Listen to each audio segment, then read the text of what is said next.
Lectura del Santo Evangelio según San Mateo, capítulo 7, versículos del 15 al 20. En aquel tiempo dijo Jesús a sus discípulos: Cuidado con los profetas falsos. Se acercan con piel de oveja, pero por dentro son lobos rapaces. Por sus frutos los conocerán. ¿Acaso se cosechan uvas de las zarzas o higos de los cardos? Así, todo árbol sano da frutos buenos, pero el árbol dañado da frutos malos. Un árbol sano no puede dar frutos malos, ni un árbol dañado dar frutos buenos. El árbol que no da fruto bueno se tala y se echa al fuego. Es decir, que por sus frutos los conocerán. Palabra del Señor. Gloria a ti, Señor Jesús. ¿Creemos que todo lo que mencione a Dios o a Jesús es bueno? Dice la aclamación de hoy que quien permanece en Jesús, ese dará fruto. Y nos advierte el Señor hoy en el Evangelio que tengamos cuidado con los falsos profetas, esos lobos que se disfrazan de oveja. También nos da la clave para descubrir al lobo a través de sus frutos. Jesús nos dice que si permanecemos en Él, daremos fruto. Lo que quiere decir que si una persona habla de Dios, eso no significa necesariamente que eso sea garantía de que esta persona dé buenos frutos. Los frutos dependen de que tanto permanecemos con el Señor y cómo esta relación se refleja en el exterior. Hoy el Señor nos da algunos criterios de discernimiento para no caer en las garras del lobo. Vamos a ahondar en 3 aspectos al respecto. Primero, cuidado con los lobos disfrazados de oveja. Segundo, por sus frutos los conocerán. Y tercero, cómo te reconocen por tus frutos. Vamos con el primer punto. Primero, cuidado con los lobos disfrazados de ovejas. Cuídense de esos mentirosos que pretenden hablar de parte de Dios. Vienen a ustedes disfrazados de ovejas, pero por dentro son lobos feroces, nos dice hoy el Señor en su Evangelio. Las características principales del lobo es que, siendo consciente o no, sus intenciones giran alrededor de intereses personales y su relación con Dios es superficial o errónea o nula. Vamos a hablar de 3 tipos de lobos que están al acecho: los lobos dentro de nosotros mismos, los lobos dentro de la iglesia y los lobos por fuera de la iglesia. El lobo dentro de nosotros mismos tiene que ver con esa inclinación al pecado que vive dentro de nosotros, que a veces nos hace justificar las decisiones equivocadas que nos alejan de Dios o nos vuelven antitestimonio de la fe. Por ejemplo, cuando decimos que no vamos a la Eucaristía porque estamos con la familia. Los lobos dentro de la iglesia, como líderes y la misma comunidad, son aquellos que llevan al pueblo temas como divisiones y alejamiento de la Iglesia Católica, pensamientos progresistas que van en contra de la fe, incoherencias que llevan una doble vida, es decir, se predica una cosa y se es otra.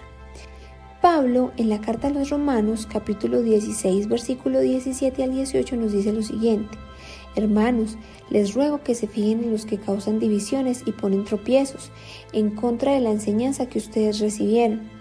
Apártense de ellos porque no sirven a Cristo, nuestro Señor, sino a sus propios apetitos, y con sus palabras suaves y agradables engañan el corazón de la gente sencilla. El tercer tipo de lobos, por fuera de la iglesia, tiene que ver principalmente con influencias de amigos, familia, movimientos y religiones que supuestamente hablan en nombre de Dios, pero se han alejado de la iglesia, queriéndola eliminar o invalidar, cambiando lo que Dios realmente es y negando la divinidad de Jesús y la existencia de la Virgen María, también justificando temas como el aborto, el feminismo y poniendo al hombre como si él mismo fuera Dios.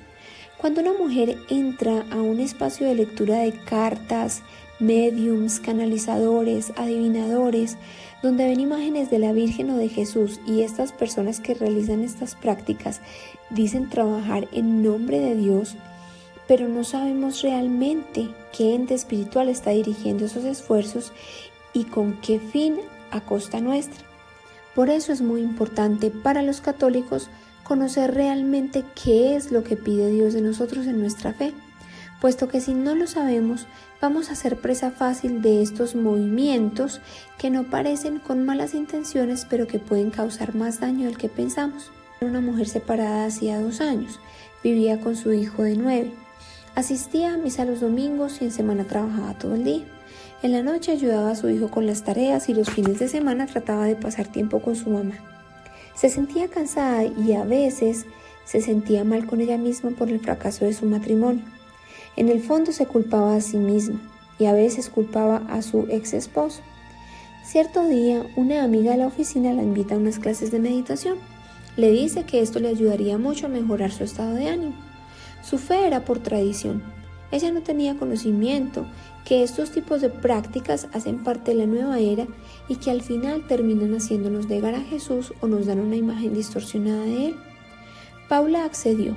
Se sentía bien temporalmente, pero poco a poco se fue involucrando más, puesto que le recomendaban más y más cursos, y empezó a aceptar la idea de que ella fue víctima de su esposo y también de sus padres, y que ahora le correspondía pensar en su felicidad.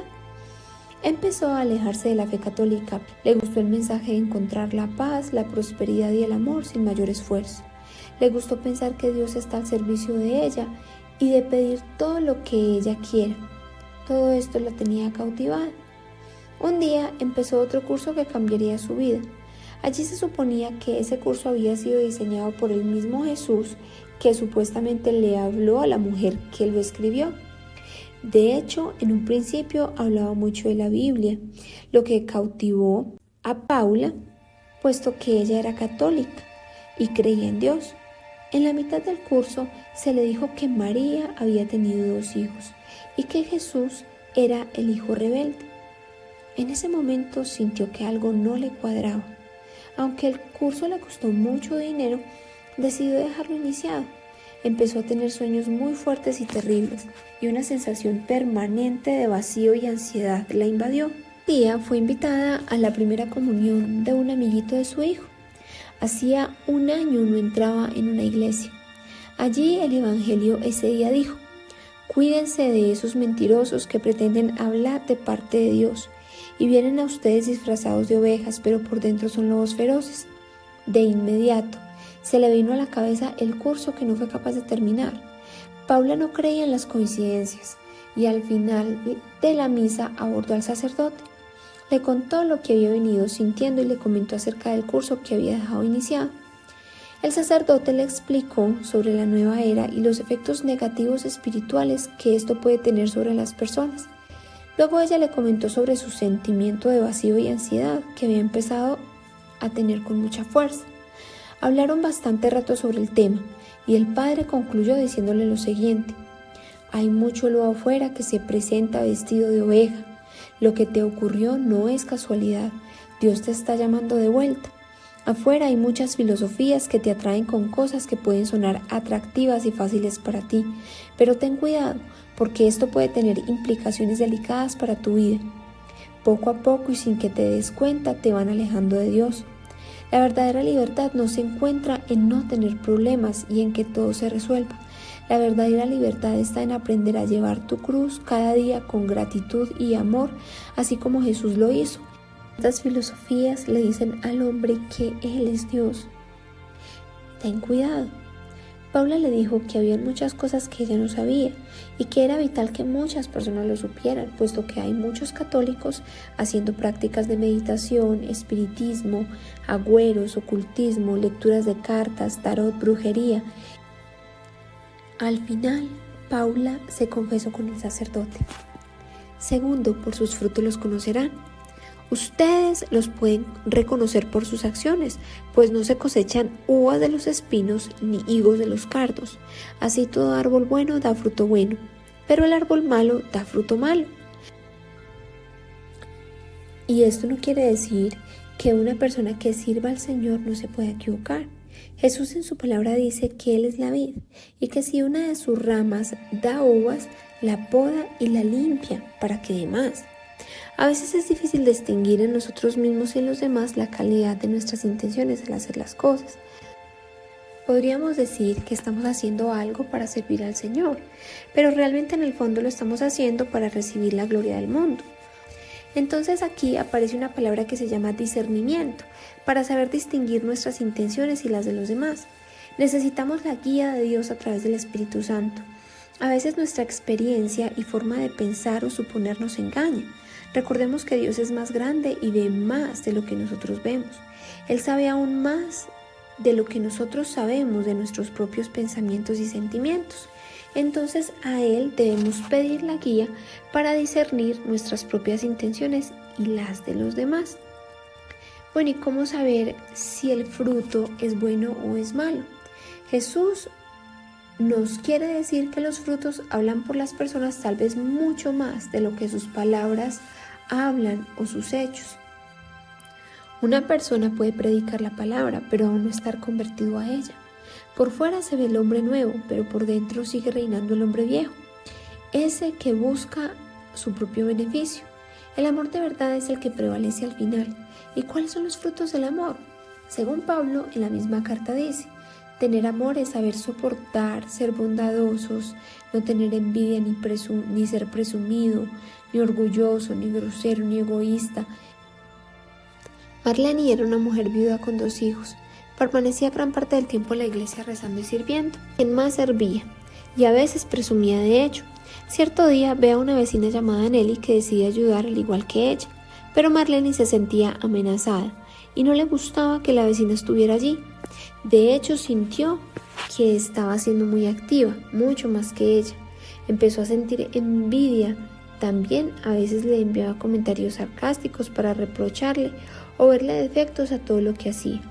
Y empezó a hablar mal de Nelly junto con otras señoras que también servían en la iglesia. Pero lo que más enojo y disgusto le causó a Mary fue la actitud de Nelly. Nunca le respondía mal por mucho que se le viera el enojo. Por su parte, ella no entendía el comportamiento de Marlene. Sin embargo, oraba cada noche y le pedía a Dios y a la Virgen por ella. También en su palabra le pedía a Dios que le ayudara a ella misma a responder como Jesús le había enseñado a responder a sus enemigos. 0. ¿Cómo te reconocen por tus frutos? De modo que ustedes lo reconocerán por sus acciones. ¿Qué tanto reflejamos el amor de Dios en casa, en el trabajo, en el negocio, con nuestra familia extendida, con nuestros amigos y vecinos? No se trata de ser hipócrita. Cuando nos conectamos con el amor mismo a través de la oración genuina, la lectura de su palabra, la alabanza, la Eucaristía y la caridad, Dios nos va llenando de su amor. Jesús nos dio un ejemplo en la cruz. Hizo un sacrificio por amor. Y hoy en día parece un escándalo decir que te sacrificas por amor. Los padres de familia sacrifican mucho por amor y el sacrificio pareciera que nos aumentara más el amor, porque lo damos todo, así como Jesús lo dio en la cruz. Y el sacrificio llega al extremo cuando das no solo sin esperar a cambio, sino sin ser retribuido. Preguntémonos entonces, ¿cómo son nuestros frutos en casa? ¿Mostramos amor, gozo, paciencia, humildad, bondad, amabilidad, paz y dominio propio? Podríamos pensar que nos falta mucho, pero es esta una oportunidad de pedirle al Señor que nos permita estar realmente unidos a Él para mostrar su gloria a través de nuestro propio testimonio. Todo árbol que no da buen fruto se corta y se echa al fuego, dice la última parte del Evangelio de hoy. Y no podemos pasar esto por alto, porque lo último que dice en su palabra, Él lo ha repetido en varios pasajes de la Biblia. Él habla de cortar, separar o echar al fuego a quienes no den fruto. ¿Y qué significa esto? Hay un enemigo al acecho que no podremos decir que no existe y que le interesa mantenernos distraídos y ensimismados para no dar esos frutos que el Señor nos pide.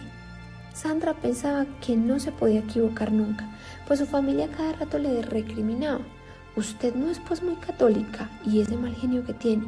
Hasta ella misma lo pensaba. En su mente empezó a pedirle al Señor tener una mejor actitud frente a su familia. Entonces cada día fue intencional en oración, pidiendo por esa intención. También a veces reemplazaba una comida por pan y agua para hacer ayuno. Leía la Biblia, la palabra y oraba. Notaba que cada día que pasaba tenía que hacer menos esfuerzo para ver a su familia con amor. Era más paciente. Mostraba más fácil a todos paciencia, alegría, paz, humildad y dominio propio. Oración. Amado Padre, Hoy te damos gracias por tu palabra, a través de la cual nos enseñas a discernir nuestras intenciones y las de las demás personas. Enséñanos, Señor Jesús, a permanecer en ti. Danos, amado Padre, la capacidad de discernir lo que el mundo nos quiere mostrar y saber con claridad si es tu voluntad o no. Como bien lo dice David, ayúdanos a ir por el camino eterno.